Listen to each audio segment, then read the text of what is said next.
J'aime bien frapper les gens et les mettre KO. J'aime bien les mettre KO. Donc je trouve ça très stylé. Et maintenant, je vais pas lâcher jusqu'à ce que j'y arrive. Je perds, je continue, je m'entraîne, je gagne, je perds, je continue, je gagne, je gagne, je gagne, je gagne. Bam, ça marche.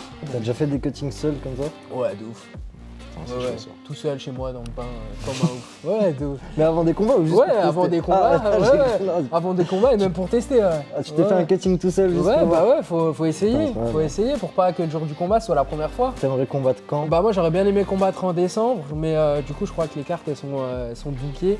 Vu ta position, tu Ouais. gagnais mieux au Cage Warrior pour l'instant? Bah non, vu que j'ai pris le bonus, Ouais, non, mais là, si on compte pas le bonus. ça a tout changé. Un jour j'arrive à la ceinture, tant mieux, j'arrive dans le top 15, tant mieux, j'y arrive pas, tant pis.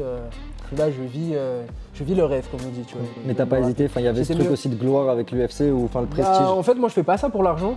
Pronostic pour Benoît. Il y a que les gens qui ont eu un appareil en main qui peuvent comprendre cette rêve. La tu vois. vérité.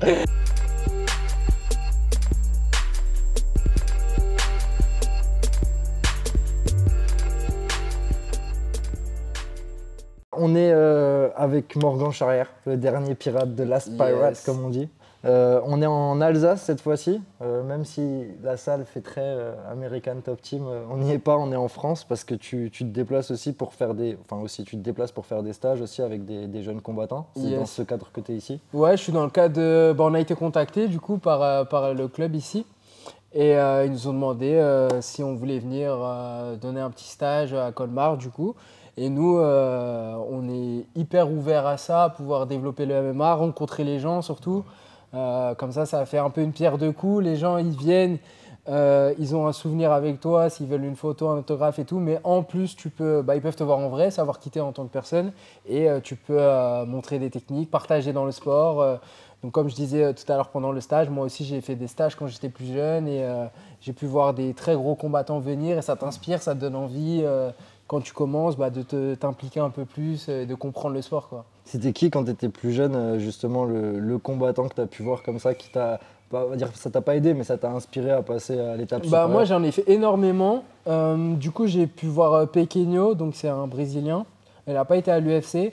Mais c'était un Brésilien très très fort, il a affronté José Aldo et tout au WEC. C'est le roi de la guillotine on appelle. Il est ceinture noire, je sais pas combien de degrés en lutte à livrer, enfin c'est un ancien de l'ancienne et tout.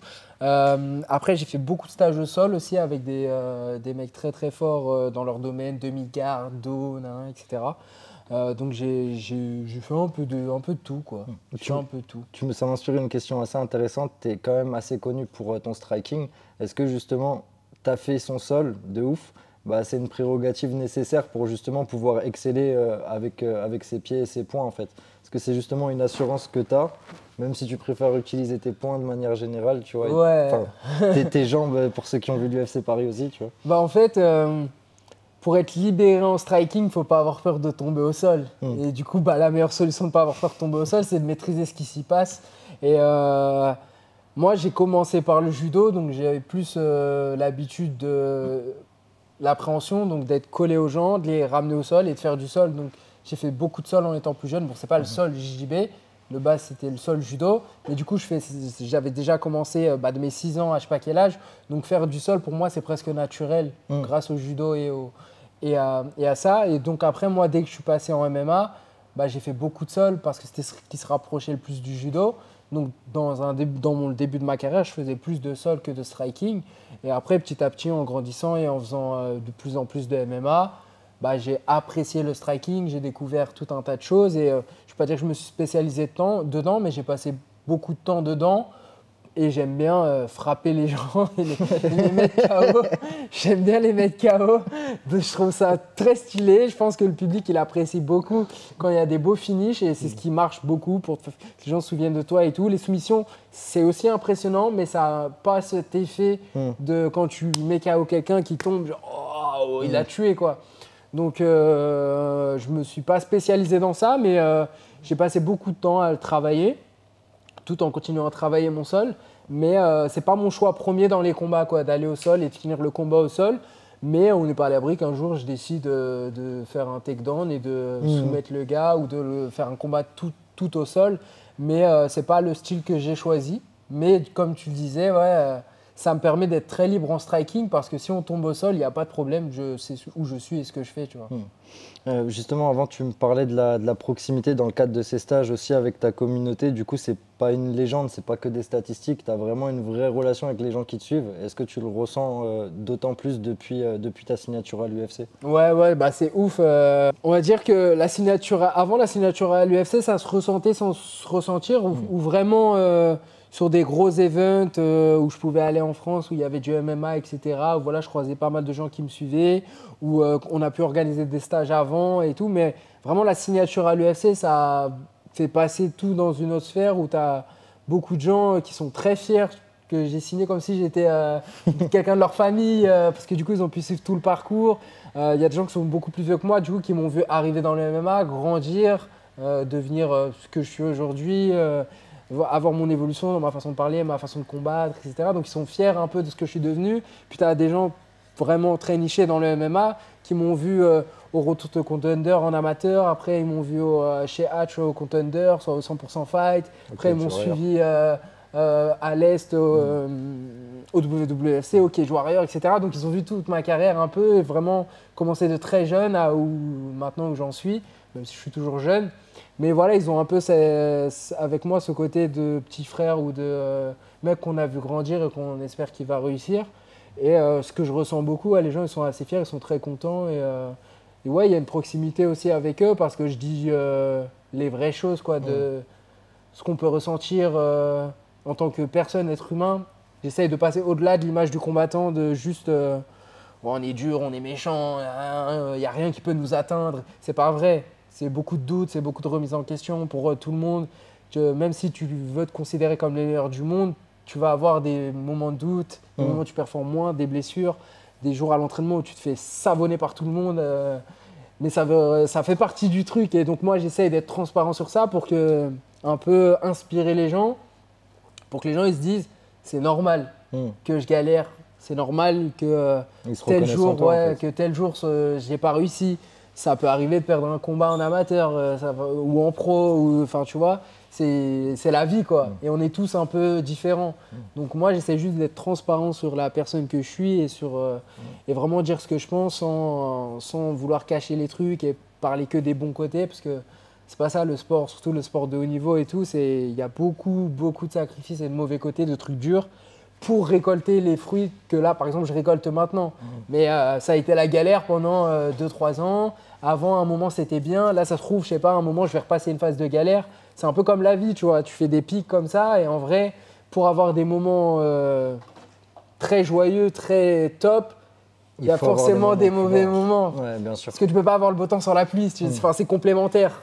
Donc, j'essaie de communiquer sur ça pour que ceux qui pourraient se lancer dans le sport à travers une de mes vidéos, de mes performances ou quoi que ce soit, bah, ils sachent dans quoi ils se lancent. Je pense que le plus dur dans tout ce qu'on fait, c'est de jamais savoir dans quoi tu te lances. Ouais, bien sûr. Donc moi, j'essaie juste d'effacer un peu cette part d'inconnu grâce à YouTube maintenant, à tout ce qu'on a en main pour pouvoir filmer, montrer ce qu'on fait. Bah, ça mâche le travail pour les futures générations. Ils savent déjà un peu où ils mettent les pieds. Alors qu'avant, tu n'avais pas trop de données, il n'y avait rien du tout. Même tes coachs, ils ne trouvaient pas grand-chose à se mettre sous la dent. Là, au moins, moi, en tout cas, j'essaie de faire l'effort d'aider un peu les générations futures ou motiver les gens, ou au moins que les gens puissent vraiment suivre mon parcours à l'intérieur et qu'ils puissent comprendre tout le cheminement pour arriver à un combat et que bah, des fois, le combat, il ne va pas de ton côté. C'est de ta faute sans être de ta faute parce que tu ne peux pas tout contrôler dans le combat. Des fois, ça ne se passe pas comme tu le voudrais et pourtant, tu as travaillé de ouf. Tu aurais aimé avoir certaines clés en plus au début de ta carrière par rapport à MMA, comment ça s'est fait Ouais, bien sûr. Bah, j'aurais aimé avoir quelqu'un qui a peut-être un peu plus de recul, plus d'expérience. Donc, si tu n'as pas cette personne, de pouvoir trouver sur Internet ce genre de contenu qui n'existait pas, que ce soit en français ou en anglais. Il n'y avait pas grand-chose à se mettre sous la dent par rapport à l'évolution d'un combattant ou quel chemin il faut prendre. Si tu prends les autres sports, le foot, le basket et tout, les mecs ils savent ce qu'il faut faire. Tu vas en club, tu performes, tu signes en centre de formation, tu fais ce qu'on te dit au centre de formation, ça se passe bien, tu signes dans une grosse équipe et tu vas peut-être en Ligue 2, etc., Ligue 1 et tout. Après, tu peux avoir d'autres parcours avec CFA, etc. Mais tu vois, ils savent à peu près où ils vont. En MMA, t'es arrivé, tu savais pas trop comment on va à l'UFC, tu vois. Ouais. Même juste avant, comment je rentre Cage Warrior, KSW, Octogone, toutes ces orgas, ouais, ou même comment je deviens pro, enfin c'est quoi, tu vois, et personne ne savait vraiment comment on fait vraiment un coaching, comment on fait ci, comment on fait ça. Du coup, t'essayes et forcément quand t'essayes, il y a des erreurs et ça te coûte des défaites, ça te coûte tout un tas de choses. Donc si tu as toute cette documentation avant ou des gens qui savent autour de toi, ça t'évite beaucoup de problèmes sur la route. C'est clair, c'est clair. Et justement, tu me parlais des fruits de ton travail que tu as récoltés pour clore un mini débat qui n'en est pas un. Enfin, je pense que toi et moi, on le sait. Il y avait des gens qui disaient que ces fruits, tu les avais pas forcément mérités. Après, je pense que c'est aussi le contexte. Il y avait beaucoup de Français qui attendaient, entre autres d'autres Français, pour signer à l'UFC quand ta signature a été annoncée. Et il y a eu un peu une vague négative. Et connaissant un peu ta carrière, je pense qu'il ne faut pas se référer forcément à ta apologie pour dire qui mérite ou non d'être à l'UFC. Parce que le contexte pour y être, je pense que tu avais tout qui était réuni pour que justement ce soit quelque chose de logique. Mais pourquoi déjà tu penses que ça n'a pas été forcément vu comme ça d'un certain nombre? Et c'est quoi toi ta réponse quand tu entends ça ou que tu entends ça qui est suggéré? Ouais, en fait, c'est plus moi de la façon dont je l'ai pris, c'est plus que des gens, ils étaient un peu dégoûtés ou comment dire, je ne vais pas dire dégoûtés, déçus que le combattant qu'ils préfèrent soit pas signé à l'UFC et que potentiellement j'ai pris sa place et que pour eux, vu qu'ils ne m'aiment pas spécialement ou ils préfèrent l'autre, eh ben, ils sont dans l'optique de il a pris la place du combattant que je préférais, donc c'est pas mérité parce qu'un tel méritait plus. Mais du coup, c'est compliqué de dire qui mérite plus que l'autre parce que c'est quoi les critères? C'est qui choisit? Ça, c'est très objectif. Et surtout, on parle aussi d'un sport où il y a plusieurs catégories. Donc, oui, voilà. auquel cas, on parle tu peux pas de prendre, personnes déjà, qui sont il n'y a pas pas dans la de tu prends la place de quelqu'un ou quoi, c'est l'UFC qui décide. Donc, même si la terre entière va dire ouais, c'est lui qui doit, l'UFC, ils ont leurs propres raisons déjà. Donc, vis-à-vis de ça, c'est compliqué. Ensuite, moi, je ne l'ai pas spécialement mal pris, c'est pour ça que je n'ai pas spécialement réagi à ça. Moi, j'ai conscience de mes forces et du travail que j'ai effectué pour en arriver là. Et pour moi, ce n'était pas une surprise de signer. C'est juste l'aboutissement d'une construction de carrière qui a été prise au sérieux au bon moment. Et 3 dernières performances qui m'ont permis d'arriver à cet endroit. Et donc, c'était une surprise sans être une surprise. C'est-à-dire que je savais que ça allait arriver, je ne savais pas quand. Il fallait que je continue à gagner et à faire ce que je savais faire. Et forcément, il y a des déçus dans le public, mais il y a aussi des gens qui étaient très contents, des gens qui me suivent depuis très longtemps et pour qui c'est plus que amplement mérité. Tu vois. C'est pour ça la balance du mérité, c'est toujours c'est compliqué. C'est compliqué, ça à prendre avec des pincettes. Et bien sûr, je peux comprendre que les gens ils aient été déçus, qu'ils préfèrent que tel combattant signe qu'un tel. Après, mais il n'y a rien d'arrêté en fait. C'est genre ce combattant, il peut signer à un autre moment. Tu vois. En fait, c'est chacun son moment plus ou moins. C'est pas quelqu'un qui prend le moment d'un autre ou quoi. Chacun va avoir son temps, mais il faut savoir patienter et l'attendre ce moment. Et on ne sait jamais trop quand est-ce qu'il arrive. La seule chose qu'on peut faire, nous, en tant que combattants, c'est continuer à s'entraîner et à essayer de gagner, faire des performances pour avoir ton moment. Moi, c'était mon moment. J'ai fait les bonnes choses, j'ai été dans les bonnes organisations, j'ai fait les bonnes victoires, j'ai fait les bonnes perfs, j'ai eu le bon entourage. Enfin, c'est beaucoup une question de timing, mais là, tu vois, comme dans le combat, souvent c'est du timing. Bah là, c'est la même chose. Une signature UFC, des fois, c'est du timing, du positionnement, de ce que tu as fait avant. C'est compliqué, hein. C'est la vie de combattant. Donc, après, le public, il pense ce qu'il veut. Nous, on maîtrise que ce qu'on fait nous-mêmes et de rester focus. Donc, la vie du public, il est important sans l'être. Sinon, pour nous, c'est trop compliqué dans la cage. Mais ouais, je peux comprendre. Mais j'ai plus cette position-là, en fait, où je peux être touché par ce que les gens ils pensent, ils disent. Parce qu'au final, une fois que mon combat il était terminé à l'UFC, c'était plus que mérité. C'est ça, c'est ce que j'allais dire. Tu me fais toutes les transitions depuis avant. C'est que justement, tu avais fait ta série qui s'appelait Road to UFC. Ouais, en route pour l'UFC, exactement. Tu y as été. Après, ta performance a répondu à ma prochaine question, mais je te la pose quand même. C'était pas dur de se remettre un objectif? Genre, une fois que tu es à l'UFC, tu souffres pas de ce truc de genre, maintenant j'y suis, je fais quoi? Ouais, non, justement, en fait, moi, le truc du en route pour l'UFC, c'était surtout, on monte le chemin, enfin, on essaye.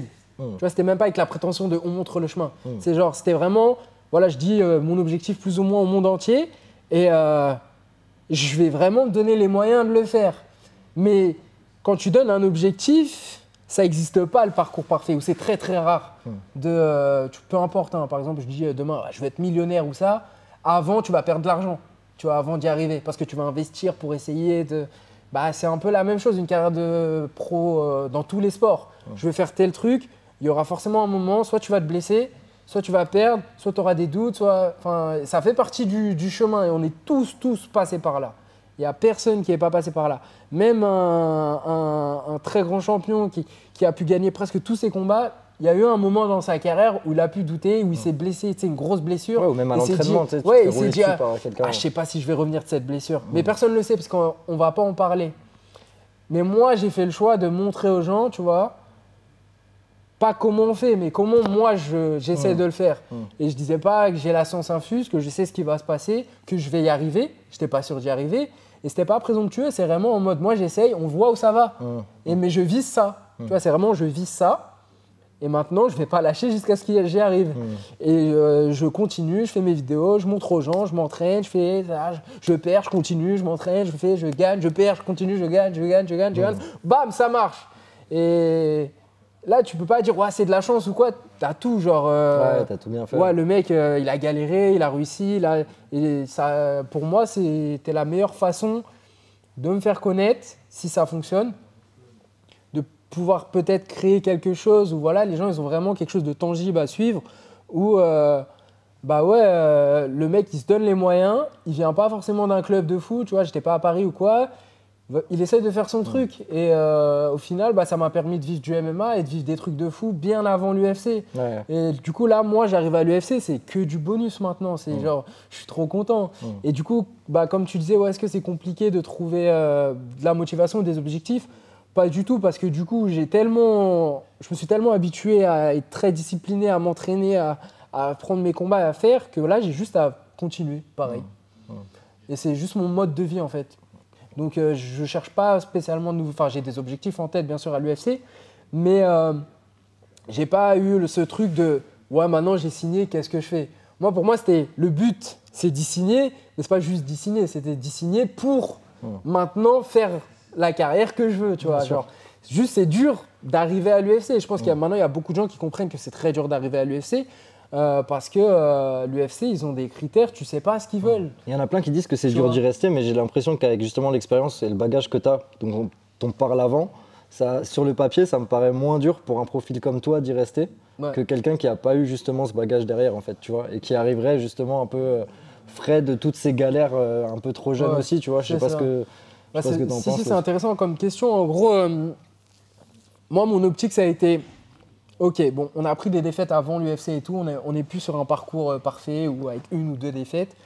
Donc là, on va dire il y a plus ou moins 2-3 styles de combattants. Après, je tiens quand même à rappeler, s'il y a des gens qui tombent sur cette interview comme ça, que la plupart de tes défaites, il y a des vols, il y a des décisions, il y a des trucs qui datent d'il y a 6-7 ans. Et t'as jamais aussi été fini, tu vois. Genre, oui, non, c'est vraiment, j'ai perdu que des vols ou des trucs très litigieux.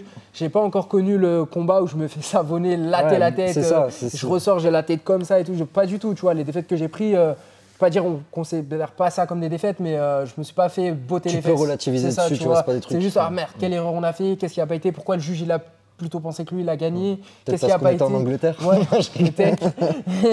Mais ouais, il n'y a rien eu de grave ou de lacunes techniques qui ont fait que j'ai perdu. Donc c'est aussi pour ça que je savais plus ou moins mon niveau et tout. Parce que quand je perdais, c'était genre, ah putain, c'est pas passé loin, merde, j'ai merdé sur quoi, tu vois, c'est genre… Le j'ai pas passé loin, il peut peut-être être plus dur des fois que juste je me suis fait rouler dessus. C'est beaucoup plus dur, je crois, c'est mieux de te faire savonner ou de prendre un KO. Là, il n'y a pas de question. Moi, tu rentres, tu regardes tes gars, tu dis les gars, il n'y avait rien à faire. Tu sais, il était plus fort, il m'a wet, c'est bon, on passe à autre chose. Mais ouais, du coup, par rapport à ça, en fait, moi, du coup, ce qu'on s'est dit avec mes coachs, managers, etc., nous, ce qu'on va faire, c'est qu'on va prendre les mecs les plus durs avant l'UFC, les prospects, les mecs que personne ne veut prendre et tout, on les prend. Pour que le moment où on arrive à l'UFC, parce que forcément quand tu les bats et tout, tu gagnes des places au classement mondial et tout. J'étais très très bien classé mondialement avant de signer à l'UFC.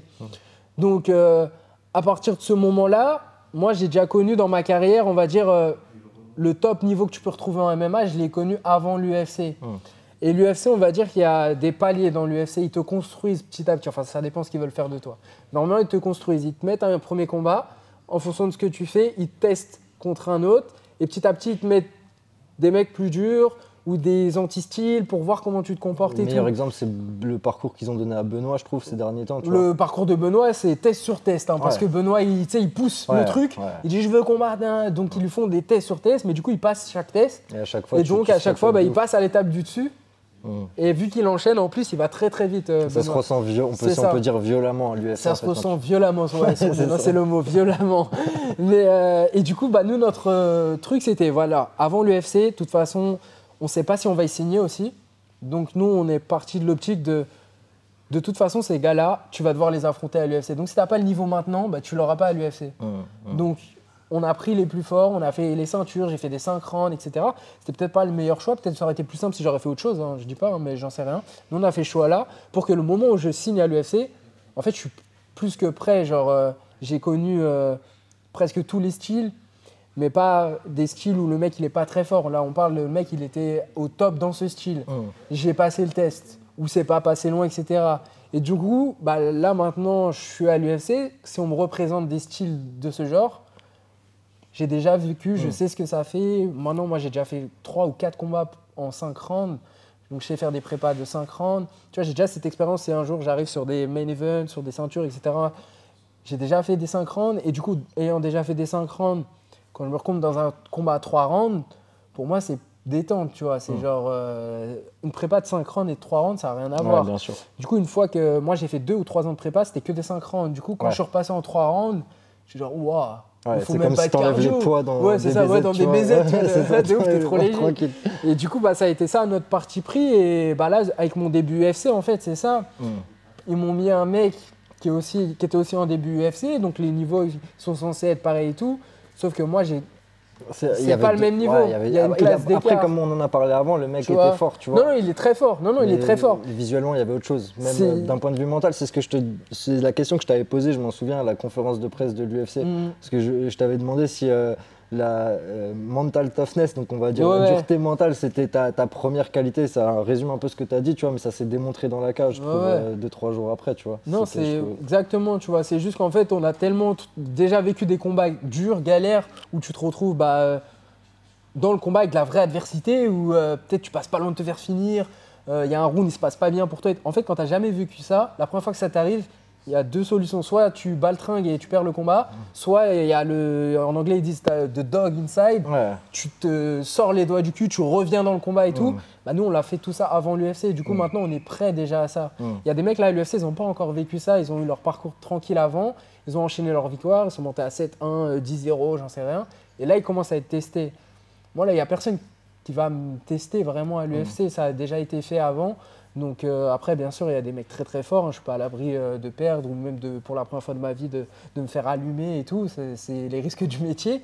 Mais on est préparé à ça et j'ai déjà fait beaucoup de guerres, j'ai fait beaucoup de trucs. Du coup, je sais où j'en suis mentalement, physiquement, techniquement. Je sais qu'est-ce qui me pose problème, qu'est-ce qui ne pose pas problème, à quoi je dois faire attention dans un combat. J'ai énormément d'expérience, j'ai presque 30 combats pro et tout. Et j'ai que 27 ans. Du coup, quand tu regardes les tops de la KT, ils ont quoi, 32, 33 ans. Ça me laisse 4-5 ans pour faire du sol. Pour arriver à ce niveau. Ça va, je pense qu'en 4-5 ans… Pour un combattant, c'est quasiment le moment parfait où tu as signé à l'UFC. En fait. Tu arrives juste encore pour développer, arriver dans ton prime et tout, c'est vraiment cool. C'est ça, Et justement, en parlant de l'UFC, tu as, on va dire, un collègue de management qui va combattre à New York, Benoît Saint-Denis, et un collègue d'entraînement de l'US Metro, Taylor Lapillus, qui combat en janvier.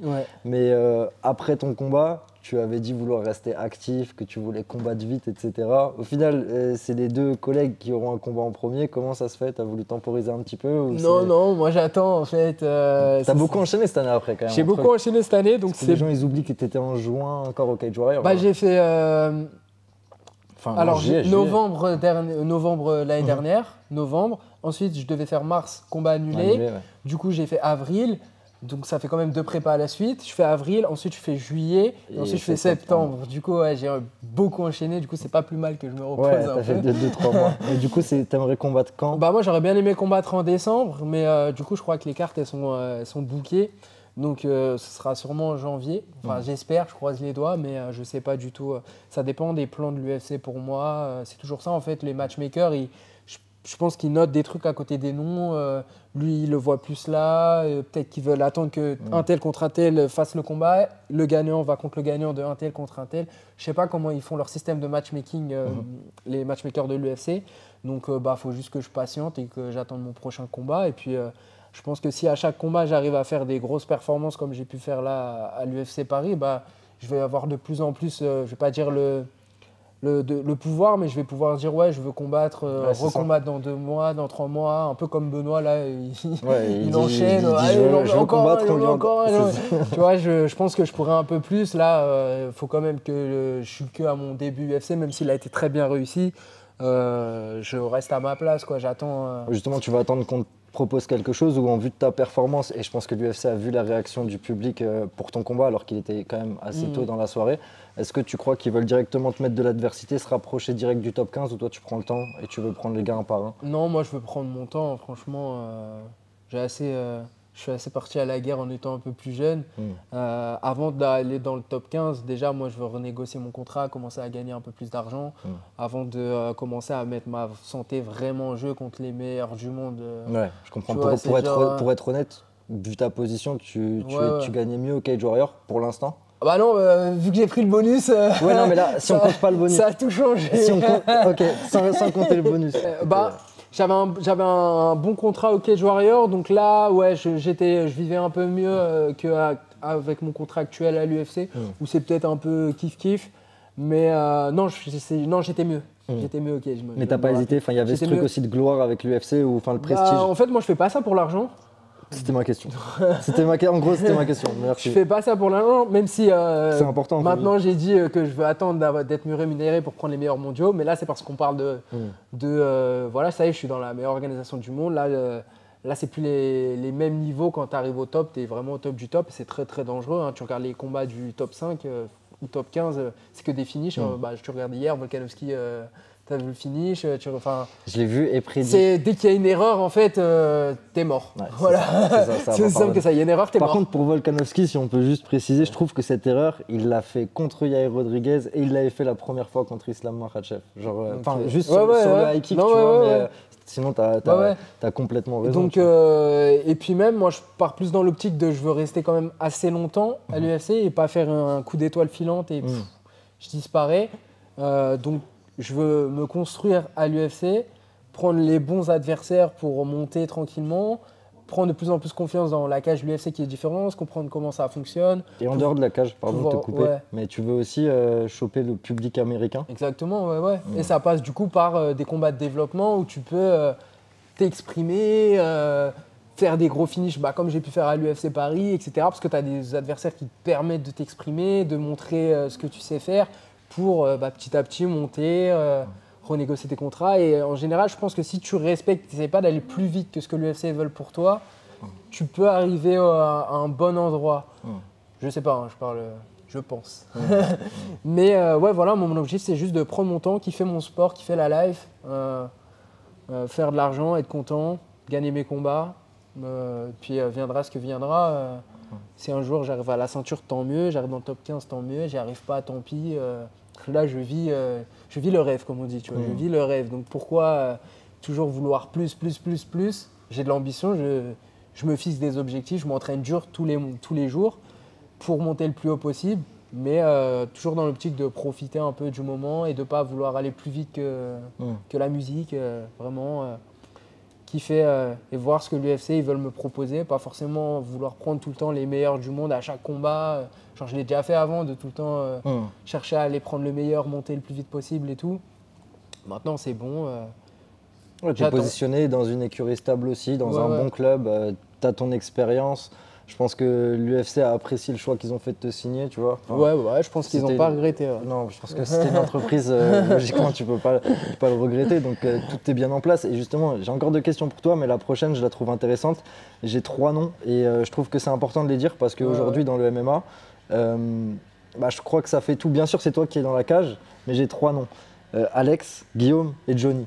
À quel point aussi c'est une pierre angulaire dans la nouvelle route qu'a pris ta carrière, tu vois, qui pour l'instant, on parlait de la courbe de la vie et dans le pic. Donc bien sûr, je parlais de Johnny Frachet, qui est entraîneur et coach à l'US Métro, Guillaume Pelletier, ton manager, qui est aussi créateur de la BTT, et Alex, ici présent, qui, il y a pas mal de gens qui l'ont aussi vu dans le coin avec Paul Denat, qui s'entraîne aussi avec toi et qui fait partie de ton équipe. À quel point ces mecs-là sont importants aujourd'hui? Dans ces 3 personnes, tu vois, tu peux même rajouter mon coach de pied-point, du coup Karim, et Graham qui m'a managé aussi avec Guillaume maintenant, et mon préparateur mental du Cage Warrior, et mon préparateur mental Eric.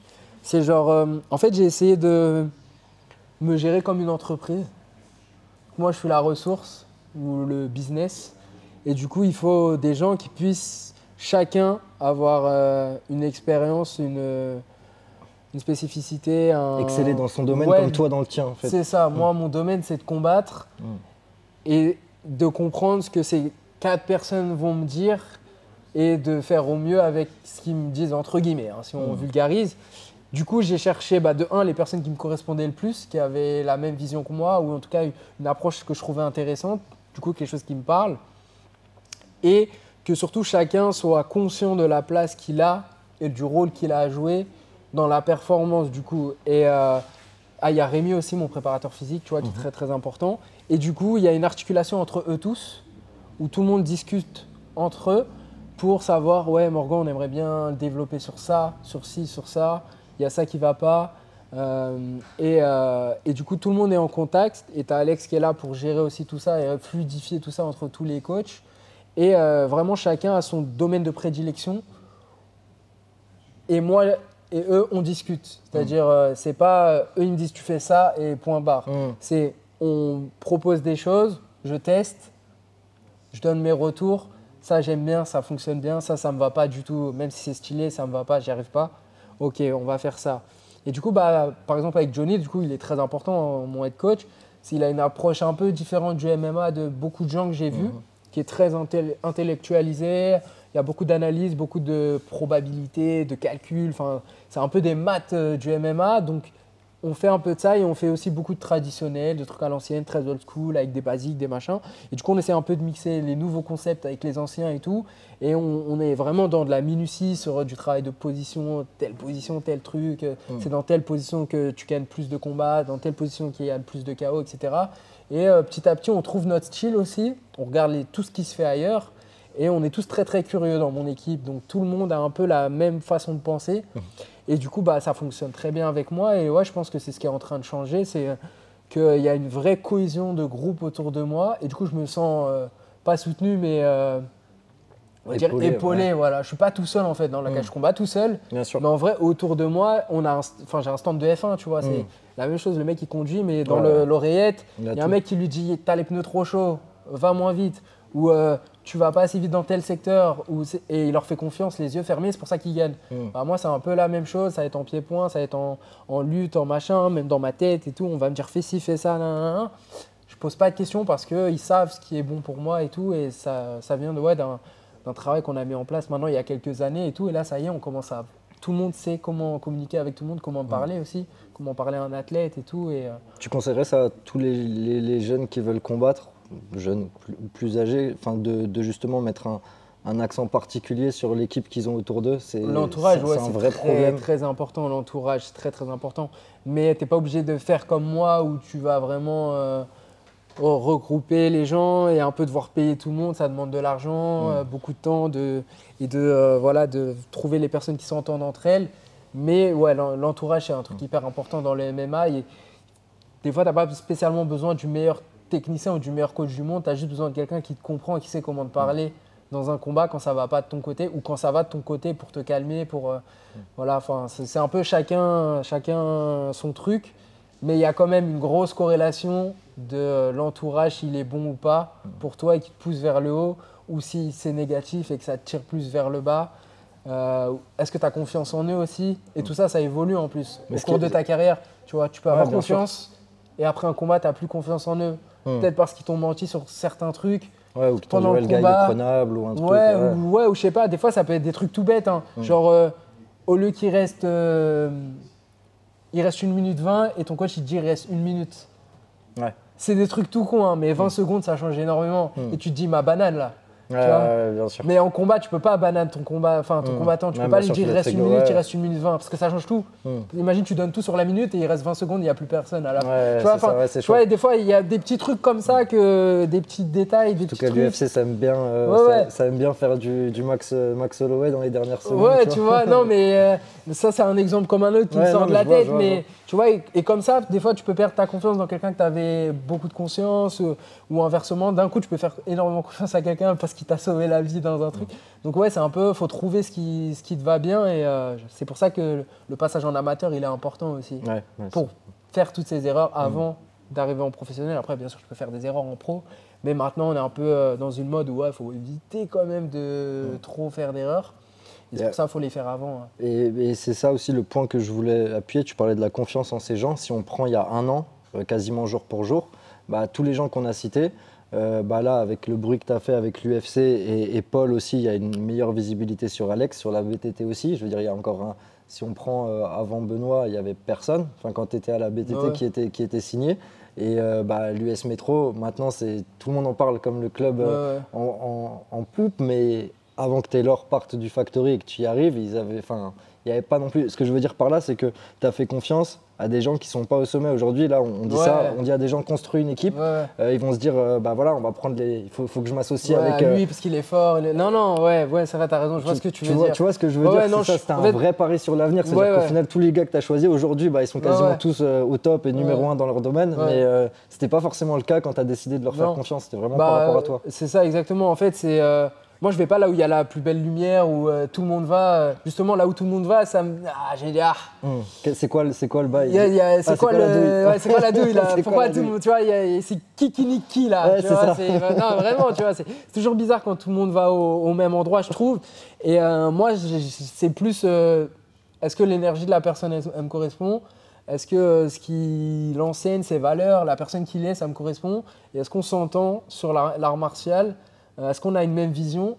Et après, pour moi, avec du travail, tout le monde devient le meilleur dans son domaine. Ça veut dire, Rémi, après Rémi c'est un cas à part, mais il a toujours été archi fort en prépa physique et tout, mais c'est parce qu'il est très intéressé, il est très curieux, il est à fond dans le truc, il fait des formations, des machins.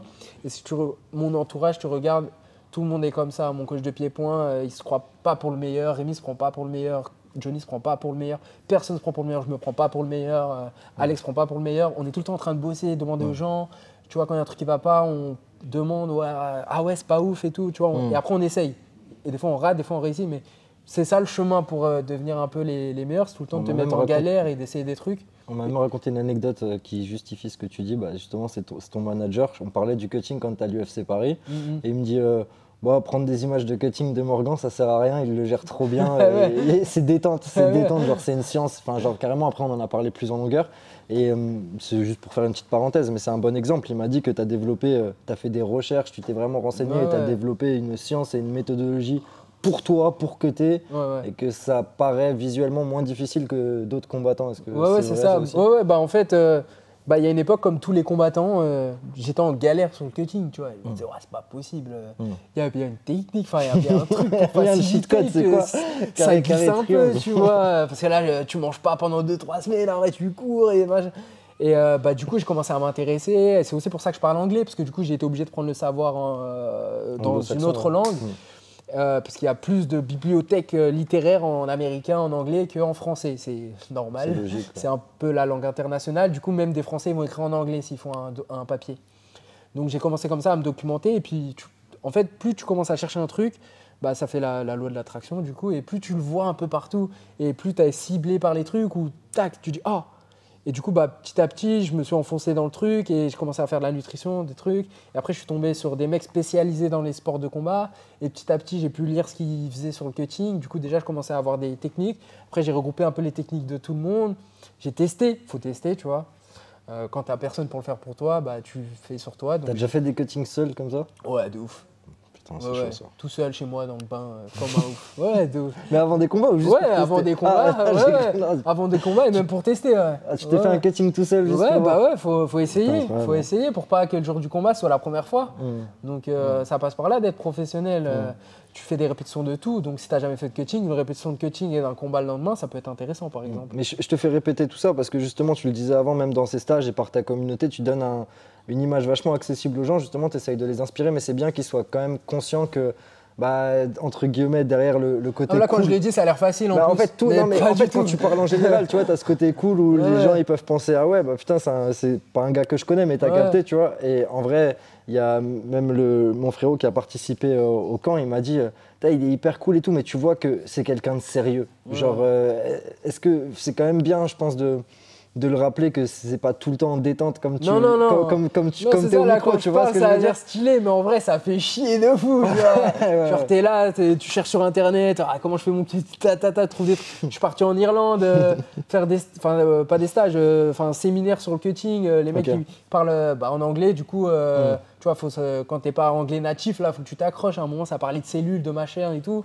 Là, c'est pas ma langue, tu vois, fallait que je m'accroche. Tu vois, je me suis fait mal, entre guillemets, donc mentalement, physiquement, je me suis déplacé, j'ai investi de l'argent, j'ai perdu de l'argent. Moi, c'était la haisse de ouf parce que j'investissais de ouf sur moi-même pour apprendre, pour passer à l'étape supérieure. Parce que, en fait, moi, je partais du principe, si tu attends tout le temps après les gens, tu peux attendre longtemps. Bien sûr. Du coup, moi, je faisais les choses moi-même.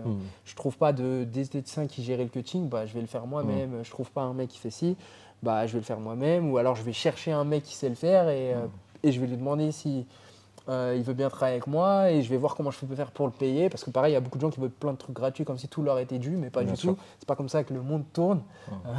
Chacun doit y trouver quelque chose dans une collaboration. Si c'est pas financier, c'est d'un autre ordre. Donc une fois que tu comprends un peu ces principes, tu essaies d'appliquer à tout dans la vie. Mais ouais, quand je raconte comme ça a l'air cool, mais non, c'est beaucoup de galères, prise de tête, pas beaucoup de sommeil, de fatigue, de moments de doute, de dire je vais jamais y arriver et tout, mais il y a un peu une similarité, on va dire, entre les gens qui ont réussi, c'est qu'ils n'ont jamais lâché dans tout. Tu vois, ils ont eu des gros problèmes, peu importe le domaine, et tous ceux qui ont écrit des livres ou quoi, tu regardes, tu lis, tu te dis ah ouais, ça n'a pas l'air si simple que je le pensais, tu vois. Non, c'est pas juste se foutre dans un bain. Et... Ouais, mais pour n'importe quoi. Tu vois, là en tête, j'ai le livre de Nike, tu vois, s'il y a des gens qui l'ont lu, tu te dis ah ouais, alors il avait des couilles. Tu vois, c'est pas arrivé à ce point-là, Nike. Pour rien. Non, il y a jamais mec, il a essayé des trucs, tu vois. Et quand tu lis des trucs comme ça, après, il faut juste essayer de l'appliquer à toi, ce que tu fais. Et, en fait, c'est juste de la discipline et de continuer à travailler toujours dans le même sens pour atteindre ton objectif. Et en général, à un moment, tu tombes pas trop loin, tu vois. Effectivement. T'arrives pas très loin. Mais tu sais, c'est comme nous, il y a plein de gens, je reçois des messages, des fois, les gars, vous voulez pas vous mettre en indé, tu vois. Juste pour ceux qui n'ont pas compris, on est déjà en indé, tu vois. On fait déjà tout seul, mais je vois ce que tu veux dire. Mais c'est la même chose en vidéo, tu vois. Faut te lancer, et il n'y a personne qui va t'aider vraiment, en vrai. Personne va le faire pour toi. Le frérot, il m'a aidé, il m'a donné des conseils, mais ça fait 1 an, je suis devenu monteur. Ça. Et après, une fois que tu es dedans, d'un coup, tu parles avec un mec et il dit moi, je suis monteur, si tu veux, je fais tes trucs et tout. Mais c'est parce que tu es dedans. Exactement, t'en as déjà fait, etc. Et du coup, tu parles avec lui, tac, et après tu dis comment ça arrange. Mais si t'attends, il n'y a rien qui vient. Si t'attends qu'un mec te vienne faire ton montage gratuitement, t'auras jamais de montage. Ou si tu veux filmer, il y a beaucoup de gens qui vont dire j'ai pas assez d'argent pour m'acheter un GH5 ou je sais pas quoi. Mais t'as juste besoin d'un iPhone pour filmer, tu vois. Bien sûr. Tu commences avec ça. Et arrêtez les frérots, il y a forcément un gars autour de vous qui a un appareil photo. Non, il y a encore un iPhone, tu filmes, on a tous des iPhones et ça filme archi bien. Non, c'est une question de volonté, il y a beaucoup de choses qui sont une question de volonté. Et ça, c'est dans tout, tu vois. Pour aller faire du MMA, t'as besoin de vieux gants, d'un protégeant Décathlon, coquille, toi et tes jambes, tu prends le train, tu vas au club, tu vois. Il n'y a pas de club à côté de chez moi, je suis sûr, à au moins 1 heure de chez toi, il y a un club. Avec l'entraîneur avant du club d'ici, on a une question hyper intéressante, je vais te la poser. C'est quoi le plus dur dans le MMA, commencer ou arrêter? Parce qu'il parlait, il disait c'était dur d'arrêter. Et j'ai regardé, je dis mais c'est quoi le plus dur, arrêter ou commencer? Alors pour moi, le plus dur c'est d'arrêter. Commencer les choses, ça n'a jamais été un problème pour moi, c'est plus d'arrêter. Mais pour beaucoup de personnes, le plus dur c'est de franchir la première étape, de commencer dans tout. Peu importe ce qu'ils veulent faire, tu vois. Un régime. Il y a combien de gens qui disent je commence lundi prochain? Ou un nouvel an, avoir besoin. Il n'y a pas de lundi prochain ou de nouvel an, c'est genre je commence demain, tu vois. Même on est samedi, je commence dimanche. Et mais après, hop, discipline, mais après il faut aussi savoir pas être trop strict avec soi-même et être un peu plus cool, parce qu'on fait tous des erreurs et tout. Bien sûr. Je pense que c'est un peu ça le problème, c'est que tout le monde s'attend au parcours parfait et pas à galérer. Non, la vie ne l'est pas, je vois pas pourquoi un parcours le serait, tu vois. Donc, ouais, mais bon, avec les réseaux et tout, t'as beaucoup de gens qui pensent que c'est du jour au lendemain que tu exploses et tout. Je pense qu'il y a beaucoup de gens qui m'ont découvert soit dans la série brute, soit avec l'UFC Paris. Après, ce qui est bien avec la série brute, c'est que ça reflète mon parcours. Pas mal dans tes featuring aussi. Ouais, dans mes featuring et tout, mais ceux qui ont pu me découvrir qu'à l'UFC Paris et tout, ils peuvent se dire, ouais, du jour au lendemain, ça a fonctionné et tout, alors que… Ah, c'est vrai que sur le papier, si tu vois vraiment… Je l'ai vu en fait. Ça fait 10 ans que je fais du MMA. C'est ça. C'est ça. Non, mais c'est ça qu'il faut préciser parce que même des jeunes, etc., j'en ai beaucoup. Concrètement, moi, il y a des gars de notre équipe qui ne regardaient pas du tout de MMA, qui sont venus me voir en me disant ah, il y a un gars qu'on connaît qui va combattre. Et en fait, ils m'ont montré, ils me disaient, en plus, ils utilisaient ton nom Insta, tu vois, c'était des jeunes de 17, 18 ans. Ils m'ont dit regarde, ça s'appelle Morgan Chapa. Je dis il s'appelle pas vraiment comme ça, parce qu'ils n'avaient pas eu tes combats. Mais, du coup, ça prouve quand même que. Enfin, tu t'es fait connaître au-delà même de ça, tu vois. C'est ça qui est ouf, c'est qu'il y avait des gens qui te connaissaient, qui savaient même pas que tu combattais, tu vois. Ouais, mais ça c'est cool, ça j'aime bien. Ouais, ça c'est justement, c'est comme ça que je te dis, ils sont venus à 3 en disant ouais, il y a ce gars, on l'a vu sur des vidéos YouTube, là il va combattre, mais genre dans leur tête c'était ton premier combat, tu vois. La première fois que je combats. Moi j'aime bien aussi ça parce que du coup, ça veut dire que les gens ils sont aussi attachés à ma personnalité, à ce que je dégage en dehors de la cage et que ça va plus loin que juste le combat. Et ça, je trouve ça stylé parce que du coup, tu suis vraiment un combattant, on va dire, dans sa globalité, dans son histoire et du coup dans les victoires et dans les défaites. Parce que même dans la défaite, bon, c'est relou de perdre, mais il y a quand même une certaine beauté, tu vois. Voilà, les gens ils sont déçus pour toi, tout le monde est triste ensemble, tout le monde a envie de se suicider ensemble, tout le monde pleure ensemble. Ah, c'est violent la défaite. Tu vois, c'est violent, mais c'est quelque chose qui rapproche les gens, en tout cas ceux qui restent, tu vois. Bien sûr, t'as des gens qui vont dire ah, t'es nul, vas-y je me tire, mais les vraies personnes elles vont être là et c'est quelque chose dans la vie quand même qui est… Tu vois, ça me fait plaisir quand tu as du soutien et tout, qu'il y a des moments durs. Ça peut être dans tout. C'est pas un secret, mais j'ai pu parler à la semaine de l'UFC Paris avec des gars de ton équipe. Et justement, ce que je trouvais hyper intéressant dans cette discussion, c'est qu'ils m'expliquaient que pour la plupart, c'était ton parcours à la base qui les avait déter et motivés aussi à se bouger, etc. Et que dans les moments difficiles aussi, tu as pu retrouver aussi en certaines personnes de confiance l'inspiration que tu avais besoin pour repartir. Et la même inspiration que tu avais donnée, tu vois, comme quoi tout est cyclique, tu vois. Des fois, tu as besoin qu'on te pousse et des fois, c'est toi qui vas pousser les gens. Après, c'est un peu chacun son tour. De tirer les gens vers le haut, en fait, c'est un peu ça avec l'entourage que j'essaie de créer, en tout cas, c'est faire un truc positif et que tout le monde se tire vers le haut, tu vois. Je dis souvent ça, mais dans mon équipe, tu vois, il n'y a que des numéros 10, il n'y a pas de… Il n'y a pas de personne à la traîne. Pour ceux qui ont la ref, si vous êtes assez vieux. Non, mais il n'y a pas, tu vois, il n'y a personne à la traîne. Tout le monde pousse vers le haut. Genre, dès qu'il y en a un qui va traîner du pied, réveille-toi, frérot, tu vois, il n'y a personne qui va venir te sauver ou quoi. C'est toi et toi. Donc, c'est vrai. Voilà. Il nous en reste pas beaucoup, juste deux. La dernière que je voulais faire, un petit pronostic pour Benoît. Ouais. Est-ce que comment tu le sens son combat contre Frévola et entrer dans le top 15 à New York sur la carte de Jones? Et si d'ailleurs tu as un avis sur le main event Alors aussi. moi je suis pas du tout objectif. Ouais, mais en fait je vais te la poser parce que j'ai du mal à l'être aussi. Je suis pas du tout objectif. Pour moi Benoît il va lui rouler dessus. Soumission deuxième ou troisième round. Deuxième round, je trouve en ce moment il est chaud Benoît. Un petit deuxième, même en fin de premier round. Non, on va dire deuxième parce que Frévola il est costaud quand même. Mais non, franchement, Benoît c'est un animal. Et tu vois, il rentre à fond. Il faut que les mecs mentalement ils soient là. Et Benoît mentalement il va pas flancher. Du coup, faut être prêt à passer la tempête et à ce qu'il y ait un mec qui soit là 3 rounds. En fait, c'est soit tu le finis, soit tu le gagnes pas, tu vois, Benoît. Tu vois, faut l'éteindre.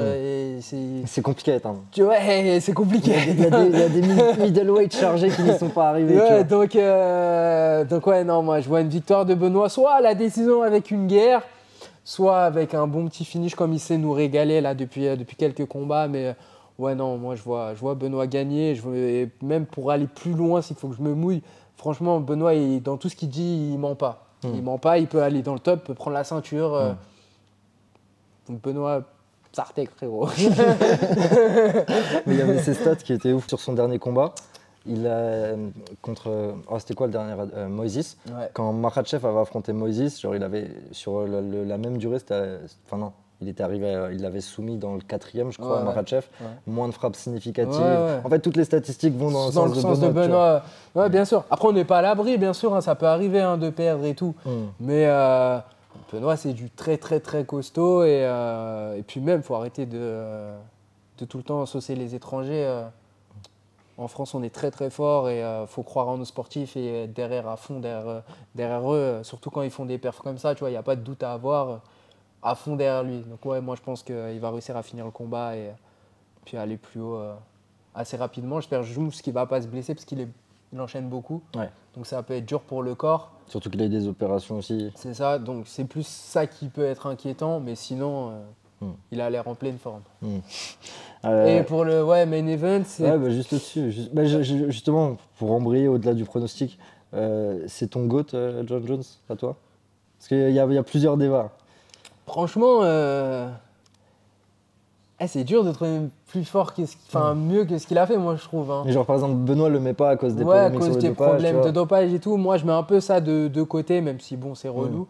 Quand même, hein, il est à l'UFC depuis qu'il a 20 ans peut-être. Il a pris la ceinture à 23 ans. Et depuis qu'il a 23 ans, il fait que des défenses de sa ceinture. Ou il recombat pour des ceintures quand il prend des pauses. Chaud. Genre, il fait que des 5x5 depuis qu'il a 23 ans. Tu regardes qui l'a battu, c'est que des anciens champions UFC presque. Ou du coup challengers à la ceinture. Donc il n'y a même pas eu peut-être pour lui cette construction de carrière, tu vois, dont je te parlais et tout. Ils ont vu qu'il était fort. Et petit à petit, il s'est retrouvé, tu vois, et il a battu tout le monde. Et en vrai, sa seule défaite, c'est une disqualification. Donc il a perdu contre personne. Et il fait que des trucs de fou. Et là, maintenant, il va en heavyweight et tout. Ouais, je pense que là, actuellement, dans le sport, en termes de pédigré et tout, pour moi, c'est quand même un des meilleurs de tous les temps, tu vois. En tout cas, il est dans cette conversation de un des meilleurs de tous les temps. Ok.